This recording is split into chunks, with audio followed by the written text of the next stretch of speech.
Considera a função real de variável real f definida por esta expressão que aqui estamos a ver. Para objetos inferiores a 1 fica ln de 2 menos x. Para objetos superiores ou iguais a 1 fica esta expressão algébrica que aqui está. X mais 1 vezes L levantada menos 3x. E queremos mostrar em primeiro lugar que f não é contínua no ponto de abscissa 1. Em segundo lugar, queremos estudar a diferenciabilidade de f no ponto de abscissa 1. E, em terceiro lugar, caracterizar a função derivada de f. Bem, uma pergunta de cada vez. Vamos, em primeiro lugar, mostrar que f não é contínua no ponto 1. E, para o fazer, comecemos por recordar a definição de continuidade num ponto. Portanto, uma função, ou em particular esta função, é contínua no ponto 1 se e só se o limite consistente para 1 de fx for igual ao f de 1. Portanto, regra geral, uma função só é contínua num ponto quando o limite nesse ponto é igual à imagem do ponto. Mas nós aqui temos ainda que, como a função f está definida por ramos e o 1 é um ponto de transição de ramos, para calcular o limite no ponto de abscissa 1, vamos ter que calcular os limites laterais. Só se eles forem iguais é que existe limite. Então, vamos a isso. Limite à esquerda de 1 para começar. Vai utilizar naturalmente esta expressão que define a função para valores inferiores a 1. Ora, fica o limite consistente para 1 menos dln de 2 menos x. Agora é só substituir o x por 1, fica ln de 2 menos 1, que é igual a ln de 1, e o ln de 1 dá 0. Regra geral, o logaritmo em qualquer base de 1 vai dar igual a 0. E temos que o limite à esquerda da função é 0. O limite à direita da função é utilizar este ramo de baixo, e vamos, portanto, ficar com esta expressão que aqui está.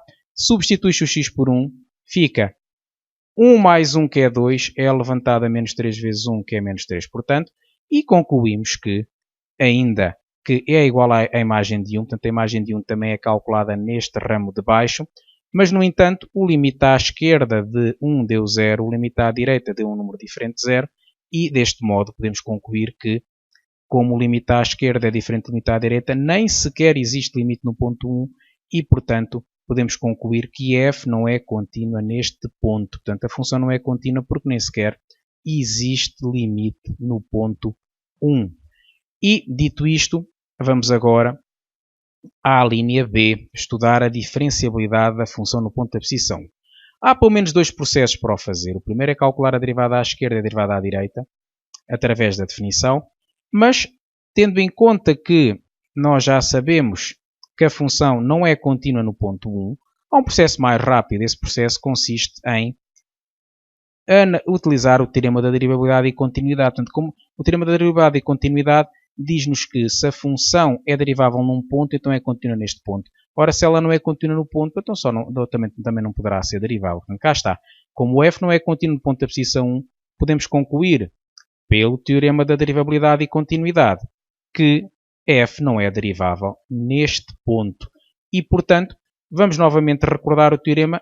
Derivabilidade no ponto 1 implica continuidade no ponto 1. Mas como não há continuidade no ponto 1, então também não há derivabilidade neste ponto.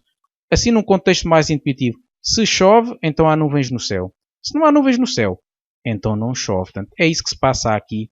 Não há derivabilidade porque não há continuidade no ponto 1. E terminamos assim o exercício. E note-se que se fôssemos fazer as derivadas laterais, teríamos muito mais trabalho. Caracterização da derivada. Ora, queremos então o domínio da função derivada e a sua expressão algébrica. Ora, para o fazer, vamos começar por notar que para x inferior a 1, a função está definida por esta expressão, e como a derivada de ln de f fica f' sobre f, e a derivada de uma constante vezes x fica igual a k, e ainda que a derivada de uma constante dá a zero, portanto, com base nestas três regras, nós vamos ter que a derivada de ln de 2 menos x ficará, em primeiro lugar, f' sobre f, que é esta fórmula que aqui está. Derivada de 2 menos x sobre 2 menos x. Mas agora a derivada de 2 menos x fica menos 1, porque a derivada de 2 dá 0. E a derivada de menos x, a derivada de menos 1x, portanto o k é menos 1, vai ficar simplesmente menos 1.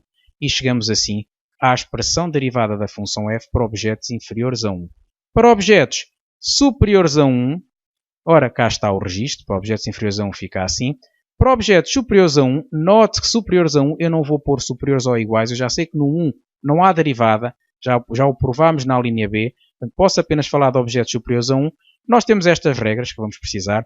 Diz que a derivada do produto é a derivada da primeira função vezes a segunda mais a primeira vezes a derivada da segunda. A derivada de uma constante vezes x fica apenas k, essa constante. A derivada de uma constante dá a zero e temos ainda que a derivada de o número de Nepper elevado a uma função fica a derivada da função vezes L levantado à função. E, dito isto, cá vai a derivada, portanto vai ficar a derivada da primeira função, regra do produto, esta regra aqui, derivada da primeira vezes a segunda, mais a primeira vez a derivada da segunda.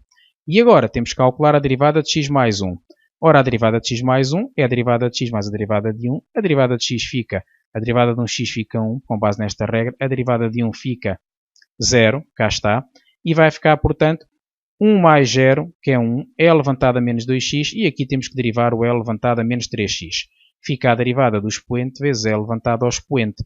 Ora, note-se que a derivada de menos 3x é menos 3, porque a derivada de kx é k, e portanto fica E levantado, menos 3 é levantado a menos 3x. Esta expressão mantém-se intacta. O que mais pode fazer aqui? Pode-se multiplicar este menos 3 por x mais 1, e fica simplesmente menos 3x menos 3, e pode ficar assim. Até se podia fazer mais simplificação, mas este resultado já é suficiente, esta escrita.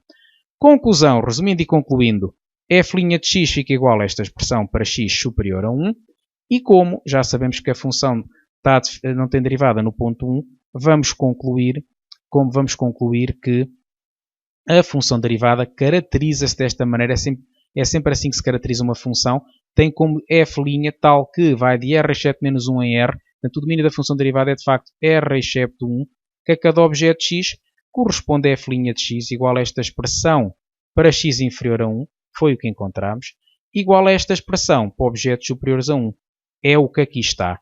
E termina aqui o exercício, está portanto caracterizada a derivada e resolvida na totalidade à linha C. Espero que tenham gostado, se for esse o caso, façam like, até à próxima.